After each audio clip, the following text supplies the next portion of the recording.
সাজেশনের ক্ষেত্রে আমরা আরেকটা জিনিস আপনাদের জানার জন্য বইলা রাখি, যেমন ইওনেক্স এর স্ট্রোকস 88D প্লে, ঠিক আছে, দেশে সবার আগে আমরা নিয়ে আসছিলাম কিন্তু, ঠিক আছে।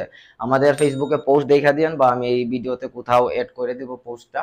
তো আপনি দেখেন, তো এখন দেশের কিন্তু সবচেয়ে টপ লেভেলের র্যাকেট ওই 2021-এ নিয়ে আসছিলাম আমরা, যখন আনছি অনেকে হাসাহাসি করছে, এইগুলো আবার র্যাকেট নাকি, চাইনিজ ভার্সন, হ্যান ত্যান কত কিছু শুনাইছে মানুষে, অথচ দেশের বাজার কাঁপাইছে 88D প্লে, ঠিক আছে না, যাক আলহামদুলিল্লাহ। এরপরে অ্যাপাক্সের এসালাইন প্রো রিসেন্টলি যেটা দিয়া চারিদিকে সবাই খেলতেছে, এই সিজনে হয়তো দেখবেন সবার হাতে হাতে পৌঁছে গেছে। তো আমাদের আর কিছু থাক আর না থাক, র্যাকেট সম্বন্ধে এনাফ এক্সপিরিয়েন্স হয়ে গেছে, এনাফ আলহামদুলিল্লাহ, ঠিক আছে। আর একদম ন্যাশনাল টিমের টপ লেভেলের প্লেয়ার থেকে শুরু করে একদম এমএচআর পর্যন্ত সব বিভিন্ন ধরনের র্যাকেট সাজেশন করছি, আলহামদুলিল্লাহ সবার ভালো লাগছে। হ্যাঁ, তো ভালো থাকবেন সবাই, আমাদের জন্য দোয়া করবেন।